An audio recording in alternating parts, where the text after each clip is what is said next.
할렐루야. 살아계신 우리 하나님을 경배하고 예배하기 위하여 이 자리에 오신 여러분을 사랑하고 축복합니다. 간절히 소망하옵기는 이 시간 하나님의 강력한 임재가 우리 가운데 임하기를, 경험되어지기를 간절히 축복합니다. 그리고 말미암아 성령께서 우리 심령과 마음과 생각을 충만케 하여 주심으로 주의 영의 다스리심을 받는 이 예배의 시간이 될 수 있기를 다시 한번 축복합니다. 그런 의미에서 우리 5월 5일 또 쉬는 날인데 나오셨는데 우리 믿음의 식구들에게 인사 한번 하면 좋겠습니다. 성령 충만합시다. 주님만을 바라봅시다. 아멘. 우리는 성막에 드러난 복음에 대해서 계속 시리즈로 말씀을 살펴보고 있습니다. 이 성막이라는 것은 그렇죠, 이 광야의 길을 걸어갈 때에, 또한 광야와 같은 인생길을 걸어갈 때에 하나님께서 너희와 함께 하신다는 것을 가시적으로, 실제적으로 경험하도록 우리에게 허락해 주신 귀한 선물과 같은 것이죠.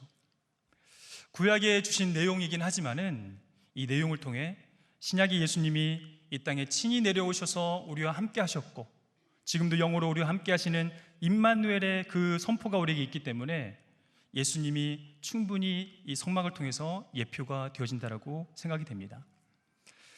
지난 시간의 내용을, 영상을 보시면서 하나씩 한번 살펴보고 오늘 살펴볼 등잔 때의 내용을 같이 살펴볼 텐데요, 우리 영상을 같이 한번 보시면서 입체적으로 한번 좀 보시죠. 우리 어디까지 왔는지.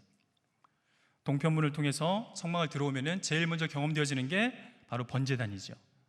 이곳에서 무음한 짐승에게 안수, 싸마크라고 하는데 우리의 무게중심을 제물에게 완전히 옮기는 행위입니다. 그래서 제물이 죽어질 때 나도 짐승과 함께 죽어지는 장소, 바로 예수님의 대속사역을 예표하는 곳이지요. 바로 그곳이 이 번제단입니다. 우리 말씀을 통하여서 그곳에 우리가 함께 죽어지기를 소망하는 마음을 담아 보았었습니다. 두 번째로 물두멍의 자리로 나아갔습니다. 제사장은 성소로 들어가기 전에 자신을 살펴야 합니다. 자신의 손의 행위와 발로 걸어온 길을 돌아보며 손발을 씻고, 그리고 물에 비추인 자신의 얼굴을 보며 심령을 살피는 회개가 일어나는 곳이 바로 이 물두멍이지요. 세 번째로 떡상이 있는 자리로 우리가 나아갔었습니다.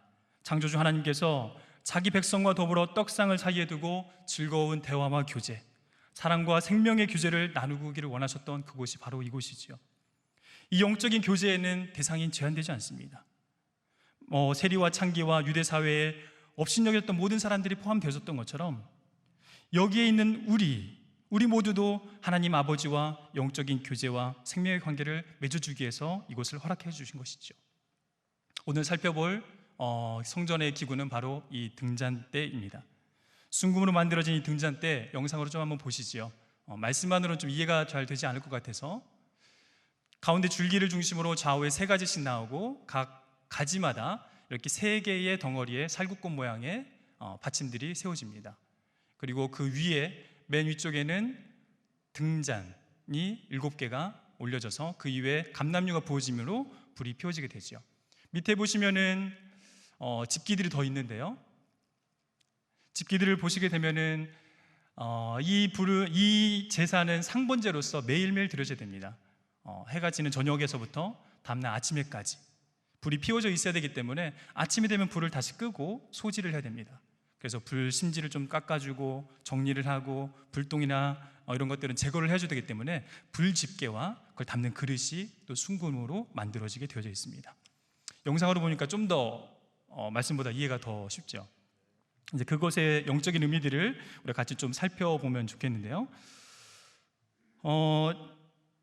이 금 촛대를 만들 때에 말씀해 보니까 얼마의 금이 사용이 되죠? 1달란트, 키로로 따지면 34kg 정도 해당되는 분량의 순금이 사용되었습니다. 깨끗하고 순결한 금으로 만들어졌는데 만들 때 잘라붙인 것이 아니라 이물질이 끼지 않도록 망치로 두드려서 펴가면서 저 형태를 만든 것입니다. 오살렐과 죄송합니다. 오홀리압과 부살렐이 얼마나 정교하게 이것들을 만들었을지 상상이 되시죠? 순금으로 이렇게 만들어졌고, 그곳에 감람류를 망치로 쳐서 한 덩어리의 금으로 만든 다음에 감람류를 이 등잔에 부어 심지가 적셔들게 함으로 어둠이 가득했던 성소 안에 환하게 밝혀주는 역할을 했던 것이죠. 저는 이게 처음 들었을 때 조금 의아했었습니다. 하나님의 임재가 있고 하나님의 영광이 있는 곳에 어두움이 같이 있다. 참 어울리지 않는 단어가 같이 사용되는 것 같은 느낌을 좀 받았습니다. 하나님과 어둠이 한 공간에 있는 것처럼 보이죠. 실제적으로 우리의 신앙생활을 돌이켜볼 때에도 하나님을 경외하며 하나님과 동행하며 살아가지만은 또 어둠의 모습들이 우리 안에 있는 것들을 보게 됩니다. 여러분 안에 그 어둠이 발견되었을 때 여러분 안에 마음의 역동은 어떻던가요? 어떤 마음의 변화가 일어나던가요? 저는 이 성막 가운데에 하나님을 만나러 가는데 그곳에 어둠이 있었을 때에 이 예배자는 아마 빛을 향한 더욱더 간절한 열망감이 생기지 않았을까 싶습니다. 신앙생활을 해갈 때에 우리 안에 어둠이 있다면은, 우리 내면에 어둠이 있다라면은, 우리 교회 가운데 어둠이 있다라면은 그건 좌절과 절망의 어떤 동인이 되는 것이 아니라 도리어 그걸 통해서 빛으로 나아갈 수 있는 소망감이 우리 안에 있어야 됩니다. 바로 이게 하나님의 지혜이고 하나님의 장치인 것 같아요. 여러분, 그곳에는 빛이 있었습니다. 믿음으로 이 고백을 우리가 마음에 계속 선포해 주시기 바랍니다. 내 안에는 빛이 있다. 내 안에는 꺼지지 않는 그 빛이 있다. 이 믿음의 선포가 우리 안에 계속되어지기를 간절히 축복합니다. 말 그대로 이 성막은 4개의 두터운 천으로 덮여져 있었기 때문에 빛이 한 줄기도 들어올 수가 없었어요. 아니요, 들어와서는 절대로 안 되는 공간이었어요. 하나님이 거하시는 이 공간 안에, 예수님을 머리로 하는 이 교회 안에, 성령께서 거하시는 이 성전된 우리 안에 다른 빛이 들어오면 안 된다는 거예요. 이곳에는 바로 이 감람유에 의해서 타오르는 불빛만이 존재해야 되는 것이죠. 이 빛은 유일하고 참 소망이 되시는, 즉 참 빛이 되시는 예수 그리스도이신 줄 믿습니다. 이 예수 그리스도가 우리 안에 내주하시고 거주하시는 은혜가 여러분 안에 있기를 간절히 축복합니다. 예수님께서 말씀하시죠. 요한복음 1장 9절에 참 빛, 곧 세상에 와서 각 사람에게 비추는 빛이 있었다. 바로 이분이 예수 그리스도이시죠. 8장 12절에서도 말씀이 이렇게 선포되어집니다. 8장 12절을 함께 읽어보도록 하겠습니다. 예수께서 또 말씀하여 이르시되 나는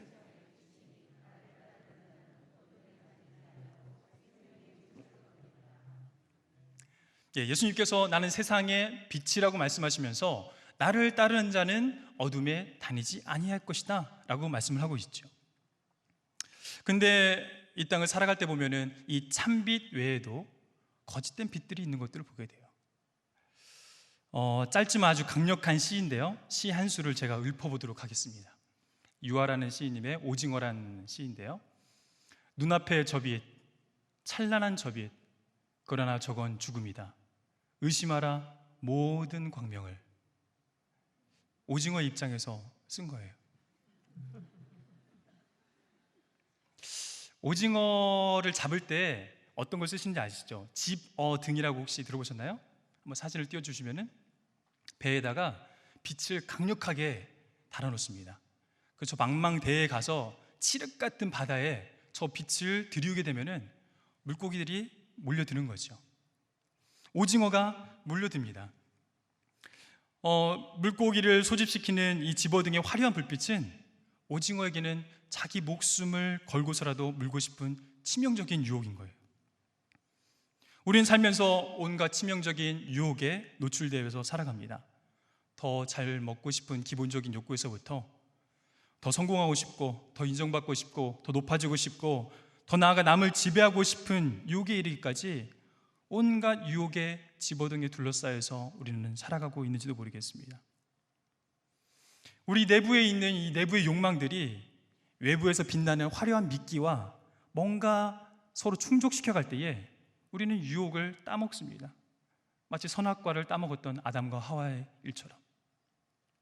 사단이 잘 교묘하게 속였다기보다는 하와의 마음에 있었던, 아담의 마음에 있었던 그 욕심과 탐심의 죄된 본성의 모습들이 사단의 유혹의 말들과 뭔가 맞아 들어가면서 충족시켜져서 그 유혹을 따먹게 된 것이죠. 마귀는 우리에게 마귀스럽게 나타나지 않습니다. 광명한 천사와 같이 가장된 빛의 모습으로 나타나 치명적으로 우리를 유혹하죠. 그러나 그러한 거짓된 빛, 가장된 빛이 우리를 유혹한다 할지라도 참 빛을 여러분이 주목하여 바라보실 때에 그 과장된 빛들은 정말 하찮게 여겨질 것입니다. 정말 하찮은 걸 넘어서서 역겨워지실 것입니다. 주님의 그 참빛이 있는데 빛 대신 예수 그리스도를 마주하고 대면하는 은총을 매일 누리시게 될 때에 우리는 그 어떤 빛나는 유혹도 이겨낼 수 있을 줄 믿습니다. 간절히 바라옵기는 요즘처럼 너무나 매력적이고 매혹적인 유혹거리가 많은, 또 그것과 타협하기 쉬운 이 시대 가운데에 가장된 빛의 유혹을 이겨내고 참 빛 대신 주님만을 따르는 참 신자들 되시기를 주님의 이름으로 다시 한번 축복합니다. 근데 그 주님께서, 빛 대신 주님께서 더 나아가 우리에게 부탁하고 더 나아가 명령하신 것이 있습니다. 바로 너희가 세상의 빛이 되어야 된다는 거죠. 요한복음 9장 말씀에 보면은 예수님께서 내가 이 땅에 있을 때는 내가 세상의 빛이었으나 라고 말씀하시면서 말씀을 풀어가시는데요, 말이 의미심장하죠. 이 땅에 있을 땐 내가 세상의 빛이다. 그 말인 즉슨 예수님께서 부활하시고 승천하신 다음에는 누군가가 그 역할을 이어받아야 된다는 거죠. 그래서 너희가 바로 세상의 빛이라고 말씀하시면서 제자를 그렇게 집중해서 양육하시고 그 제자 공동체를 통해서 교회를 세우시고 이 땅의 성도와 교회와 이 신자들을 통하여서 하나님의 나라가, 하나님의 꿈이 이 땅 가운데 온전히 회복되기를 간절히 원하셨던 것입니다. 마태복음 5장 14절 15절 말씀대로 너희는 세상의 빛이라. 산 위에 있는 동네가 숨겨지지 못할 것이요 사람이 등불을 켜서 말 아래 두지 아니하고 등경 위에 두나니 이러므로 집안의 모든 사람에게 빛이 느니라. 아멘. 여러분, 이 빛을 이 땅 가운데 드러내는 참 제자가 되어 주십시오. 한국교회의 위기는 성도가 없어서 위기가 아닙니다. 성도가 없어서 문제가 아니라, 위기가 아니라 제자가 없어서 위기인 겁니다. 이 땅에 이 빛을 참빛으로 여기고 세상이 빛이 되기 위해서 자기의 것을 내려놓고 온전한 제자의 삶을 살아가려고 결단한 사람이 없기 때문에 한국교회가 위기인 거죠. 성도들이 얼마나 많습니까? 한국교회에서 초기에만 하더라도 소수의 1%도 안 되는 그리스도인들이 헌신된 제자의 삶을 살아갈 때에 한국교회, 한국 이 땅에 놀라운 변화들이 있지 않았습니까? 우리 여기 계신 성도님 중에 정말 10%만이라도 제자의 삶을 산다면 우리 교회, 더 나아가 이 지역사회, 한국 사회는 변할 수 있습니다. 다시 한번 간절히 축복합니다. 주님의 제자가 되십시오. 어둠이 틈타지 못하도록, 거짓된 가장된 빛이 틈을 내어 들어오지 못하도록 우리 내면에 이 진리의 빛, 그리스도의 얼굴빛이, 그리고 교회 구석구석에, 여러분이 섬기시는 부서의 구석구석에, 여러분의 가정과 일터 모든 관계 가운데에 이 빛이 비추어지기를 부탁드립니다. 그러면은 빛 대신 주님을 따라 세상에 빛이 되려면은 우리가 어떻게 해야 될까? 한 3가지 정도를 간단하게 좀 살펴보려고 합니다. 우리 본문의 31절, 39절 말씀을 함께 읽어보도록 하겠습니다. 너는 순금으로 등잔대를 쳐 만들되 그 밑판과 줄기와 잔과 꽃받침과 꽃을 한 덩이로 연결하고 등잔대와 이 모든 기구를 순금 한 달란트로 만들되. 2개의 구절의 말씀을 보니까 순금이란 단어가 반복해서 계속 나오고 있죠. 순금으로. 다른 모든 성소의 기구들은 조각목이라고 불려지는 이 아카시아 나무와 같은 쓸모없는 나무, 가시가 많아서 남의 성처 죽인 나무, 그 나무를 깎아서 조각을 붙여가지고 그 겉에 금을 온집혀서 성소의 기구들을 만듭니다. 번제단이 그렇고요, 떡상이 그렇고요, 분향단이 그렇고요, 심지어는 말씀을 담고 있고 하나님의 임재가 있는 그 언약궤에서도 이 쓸모없어 보이는 나무를 붙여서 그 안에 금을 입혀서 만들었습니다. 근데 성소의 기구 중에 유일하게 한 가지만 온전히 100% 순금으로 만들려고 한 게 바로 이 등불입니다. 금촛대입니다. 이 등잔대를 통하여서 100% 순금을 가지고 만들라고 하시면서 이것들은 망치로 쳐서 만들어라. 교회와 세상에 빛이 되는 삶은 바로 이런 영적인 순결함이 너무나 중요한 바탕에 깔려 있어야 됩니다. 그리고 이거를 다른 것과 불순물이 섞이도록, 다른 것과 섞는 것이 아니라 또 잘라서 붙이는 과정에 이물질이 끼지 않도록 아예 망치로 두드려서 펴가는 작업을 했던 이유는 망치로 쳐서 만들면서 우리 안에 이런 죄된 속성과 옛 습관들을 연단하여 가며 쳐서 죽어지게 하라는 것이죠. 이러한 영적인 순결에 이르려면 우리에게 바로 경건의 훈련이 필요합니다. 이 경건의 훈련이 우리 삶 가운데 또 신앙생활 할 가운데 이게 절대적으로 좀 필요하다고 생각합니다.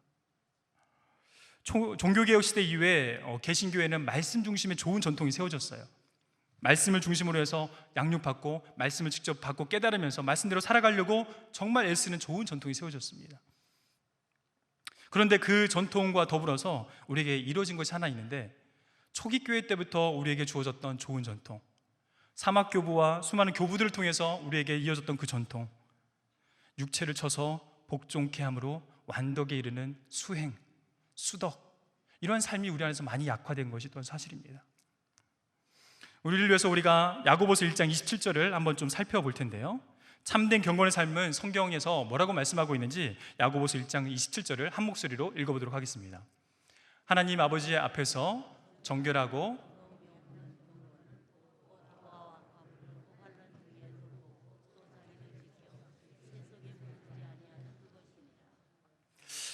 후자에 있는 내용은 참 익숙하죠. 자기를 지켜 세 속에 물들지 아니하는 그것이 경건이다. 이것에 대해서는 100% 다 동의하실 것 같아요. 그런데 이 앞에 부분에 나오는 고아와 과부를 그 환난 중에 돌보고 자기를 세 속에 물들지 아니하게 하는 이 두 가지가 같이 가야 된다는 것이죠. 우리가 교회 안에서 세 속에 물들지 않기 위해서 열심을 내면 그것은 경건은 경건인데 반쪽짜리 경건이라는 거예요. 온전한 경건이 되기 위해서는 내면을 살피는 내적인 경건과 더불어서 어려운 이웃과 사회의 약자들을 돌보는 외적인 경건의 훈련이 절대적으로 같이 가야 된다는 거예요. 개인적으로 저는 이것을 많이 올해 특별히 더 많이 느끼게 되는 것 같습니다. 하나님께서 저를 경건한 삶을 살도록 부르셨다고 확신하는데요, 사역의 특성상 저는 이제 월드 휴먼 브릿지를 담당하고 또 교구에서 진행되고 있는 여러 가지 봉사 사역들의 특성상 교회 밖에 있는 독거노인분들과 또 부모가 없는 고아들, 또 부모의 폭력으로부터 인해서 살기 위해 도망쳐 나온 아이들, 그리고 헐벗은 분들, 굶주린 자들, 장애가 있는 분들을 많이 만나게 됩니다. 저는 개인적으로 이 영성신학과 개인의 경건 훈련을 중요하다고 생각하여서 이 훈련의 부분에 좀 집중하는 경향이 있었는데, 이 훈련만으로는 제 신앙이 자꾸 절고 있는 것을 느끼게 되었어요. 또 어느 순간 자꾸 넘어지게 되는 것을 느끼게 되었어요. 근데 눈을 들어서 우리 이웃들을 바라보고 예수님께서 눈여겨보시던 연약한 자와 가난한 자와 사회에서 외면당하는 자들, 또 하나님께서 구약시대부터 그토록 품어오셨던 객과 고아와 과부와 같은 자들을 다가가 섬기고 마음과 사랑을 나누면서 저의 경건 생활이 더 풍성해지고 더 절지 않게 되고 좀 온전해져 가는 것들을 개인적으로 좀 고백하게 돼요. 그래서 저는 요즘 행복합니다.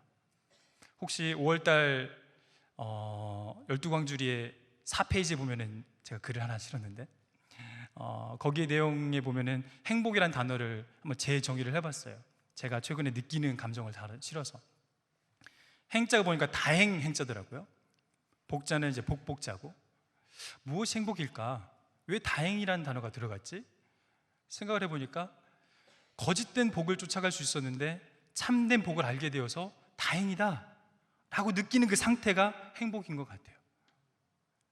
오늘 말씀에 비추면은 거짓된 빛을 쫓아갈 수 있었는데 참된 빛 대신 예수님을 쫓아갈 수 있게 되어서 다행이다 라고 느끼는 그 감정이 행복인 것 같아요.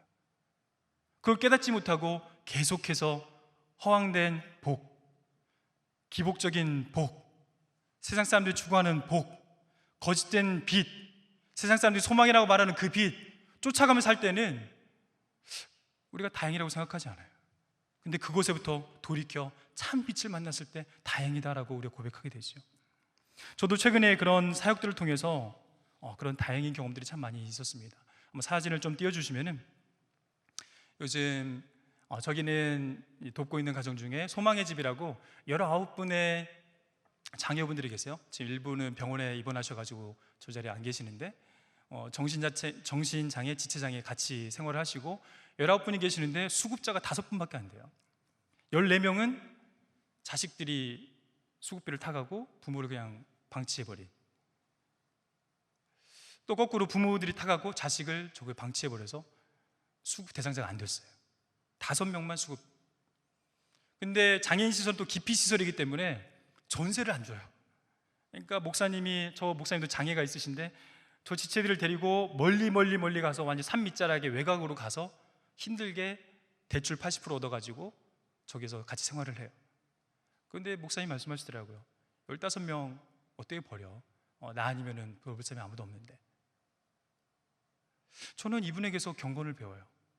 참된 경건을 배워요. 무엇이 경건일까?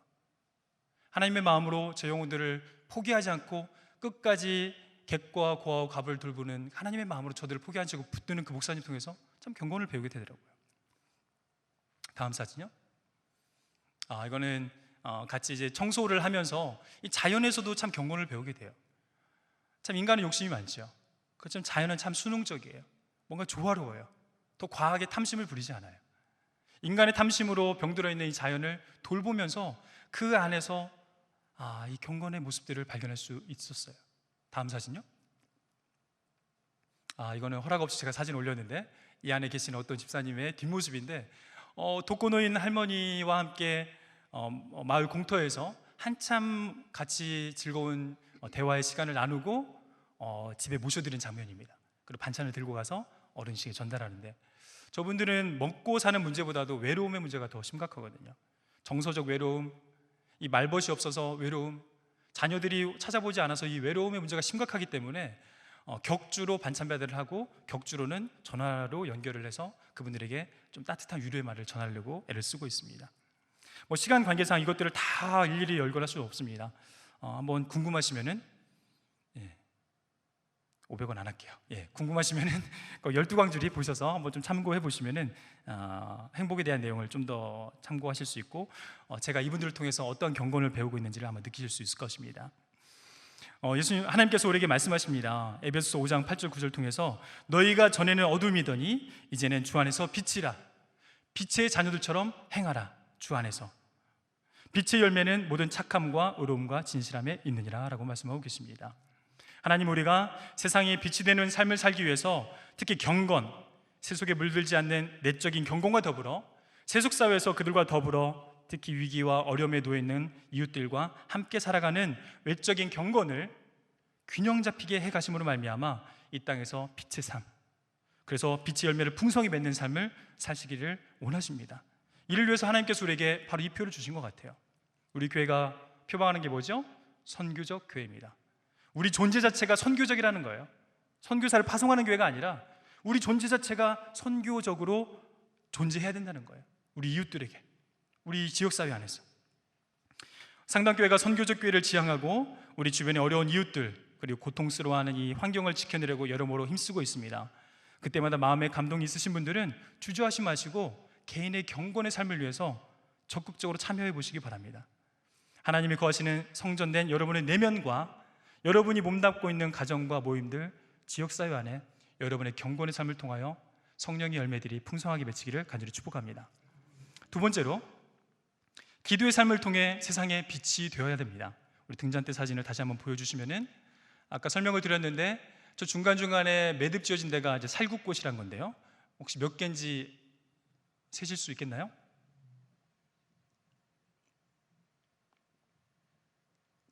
한 줄기당 3개씩, 그러니까 6가지니까 3, 6, 18. 가운데 줄기에는 이 가지가 붙는 곳마다 하나씩 놓고 맨 위에 하나 더, 4개를 더하면은 22개. 왜 하나님이 그 많은 것 중에 왜 살구꽃을 저기다가 하라고 하셨을까요? 근데 살구꽃이란 단어, 그 당시에는 아몬드란 이 성경을 번역할 당시 아몬드란 단어가 익숙치 않아서 살구꽃이란 단어를 사용했지만은 원어상으로는 아몬드꽃입니다. 이 아몬드꽃이란 단어는 샤케드란 단어인데 어떤 동사에서 왔냐면 샤카드란 단어에서 왔어요. 샤카드가 어떤 뜻이냐면은 경성하다, 깨어있다는 뜻이에요. 여기를 보아도, 왼편을 보아도 샤카드, 오른편을 보아도 샤카드, 이 등잔불의 줄기를 보아도 샤카드, 깨어있어라 라고 계속해서 말씀하고 계시는 거예요. 또한 아몬드 꽃은 추운 겨울, 이 어둡고 춥고 괴로웠던 이 시간을 보내었던 이 세상을 흔들어 깨우는 봄의 첫 열매가 바로 아몬드 꽃이라고 합니다. 흔들어 깨우는 거예요. 일어나라, 깨어라. 하나님의 임재 앞에 무뎌지지 말고 지금 예배자로 나아가는데 너무나 익숙해서, 예배 행위에 너무 익숙해져서 하나님 계신데 그곳 앞에 감격하지 못하는 우를 범하지 말고 이곳에 현존해 계신 살아계신 하나님을 온 몸과 마음으로 느끼며 예배드려라 라고 지금 얘기하는 거 아닐까요? 종교 행위에 능숙해서 하나님이 현재 이곳에 계시다는 감각이 무뎌져 있다면은 여러분, 본인 신앙을 돌아보며 흔드십시오. 경각심을 가지십시오. 깨어나십시오. 하나님을 앞에 보시고 예배 드리는데도 아무런 감흥이 없어요? 아무런 감격이 없어요? 하나님의 임재의식 없이 무덤덤하게 예배를 습관적으로, 기계적으로, 기능적으로 드리고 있다면 자신의 내면을 지금 심각하게 살펴봐야 되는 거예요. 더 나아가 일상의 삶의 자리에서 일상이 모여 일생이 될 그 시간과 공간에서 하나님의 현존을 인식하지 못하고 세속사회의 흐름에 따라 그것의 가치관에 따라 그냥 흘러가고 있다면 빨리 멈추셔야 돼요. 흔드셔야 돼요. 깨어나셔야 돼요. 샤카드 하셔야 돼요. 지금 여러분의 모습은 어떠십니까? 하나님 앞에서 현재 자신의 내면의 상태, 신앙의 상태 정직히 바라보고 경각심을 가지고 깨어 있으려면은 개인적으로는 이거 없이는 안 될 것 같아요. 기도 시간 꼭 확보하셔야 됩니다. 자신의 내면은 그냥 오가면서 하는 기도, 밥 먹으면서 하는 기도로 자기들의 내면이 보이잖아요. 하나님 앞에서 구별된 시간과 장소를 가지시고 그곳에서 살아계신 하나님을 우러러 바라보며 그 하나님을 대면하는 시간이 없이는 여러분의 내면을 볼 수가 없어요. 그런 상태에서 하루, 이틀, 한 주, 한 달, 1년을 신앙생활을 하게 되면 마음이 계속 굳어져 가는 거예요. 예배 장소는 나오는데 감흥이 없어지면. 그래서 지금 출애굽기에 큐티라고 있지만은 하나님께서 그렇게 애굽의 시스템화에서 인정받고 안정된 삶을 살기 위해서 향방 없이 애를 쓰는 이스라엘 백성을 광야로 끌어내려고 애를 쓰시는 거예요. 광야에서 하나님만 주목하여 바라보도록, 그곳에서 빛 대신 하나님 앞에 노출이 되어져서 자기네 내면이 온전히 드러나 하나님만을 온전히 예배할 수 있는 주의 빛의 아들이 될 수 있도록 간절히 바라옵기는 구별된 시간과 장소를 꼭 확보하셔서 하나님께 온전히 집중하여 드릴 수 있는 우리 믿음의 백성들 될 수 있기를 다시 한번 축복합니다. 마지막으로 세 번째, 성령 충만한 삶을 통해서 세상이 빛이 되어야 됩니다. 오늘 읽지는 않았지만은 본문과 관련된 출애굽기 27장 20절 21절 말씀을 함께 보겠습니다. 함께 읽어보도록 하겠습니다. 너는 또 이스라엘 자손에게 명령하여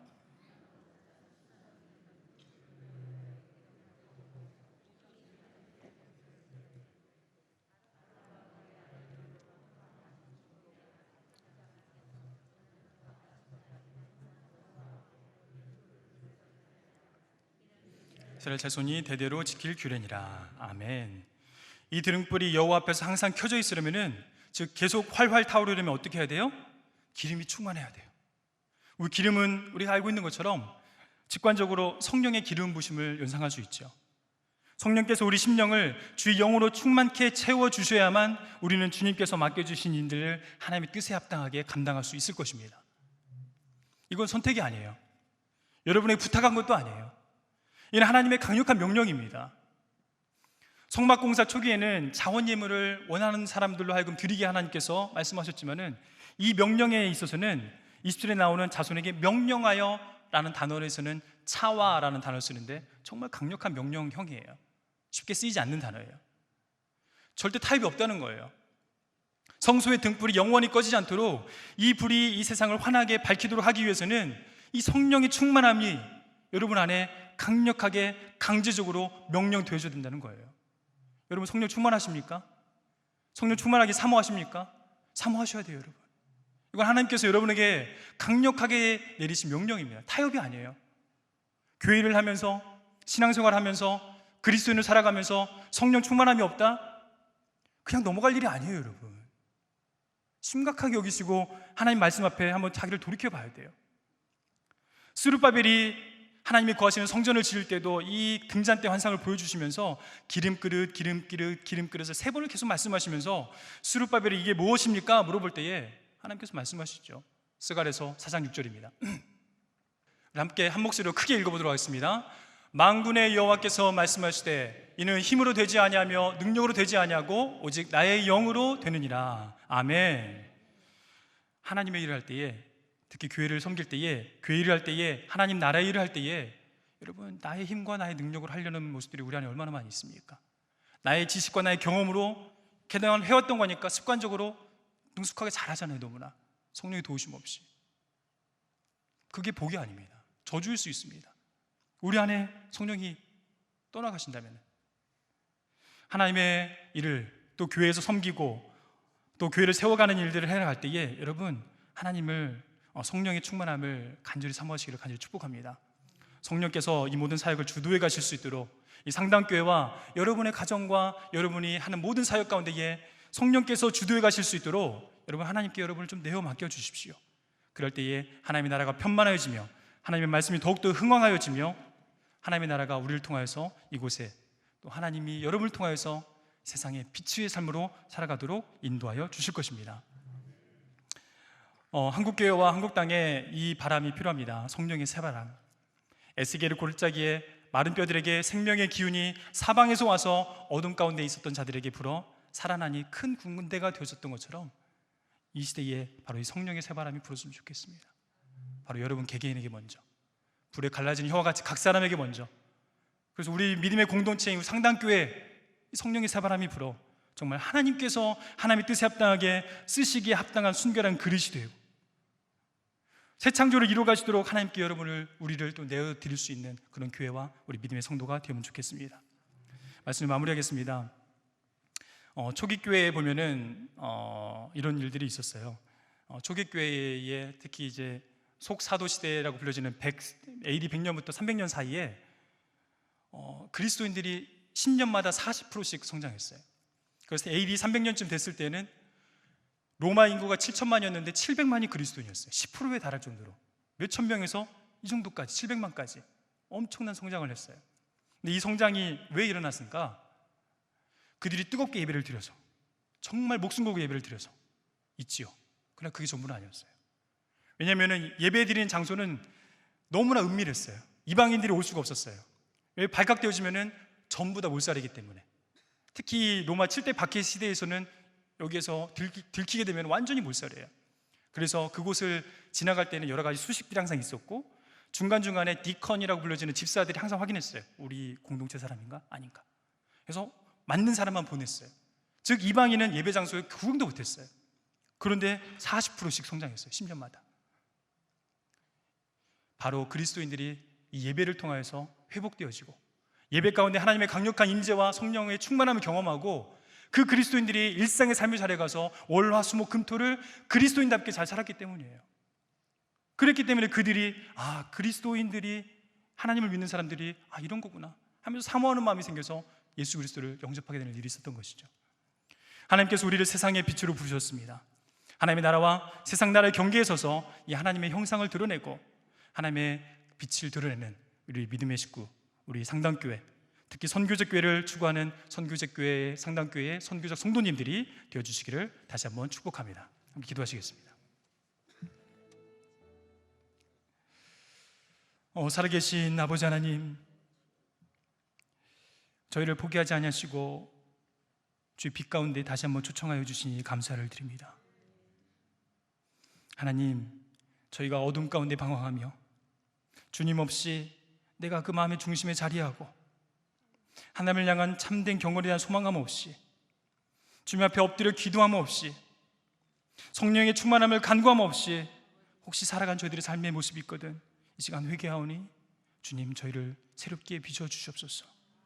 그래서 하나님을 온전히 사랑하고 예수 그리스도의 참빛을 좇는 참 제자의 삶을 살아감으로 이 땅 가운데에 하나님 나라를 회복시켜가는 하나님 나라의 백성의 삶을 온전히 살아갈 수 있도록 인도하여 주십시오. 오늘 이곳에 함께하여 주시고 주의 영으로 충만케 하여 주시며 하나님의 강력한 임재 가운데에 함께하여 주신 주님께 모든 영광을 올려드리고 살아계신 예수님의 이름으로 기도드립니다. 아멘.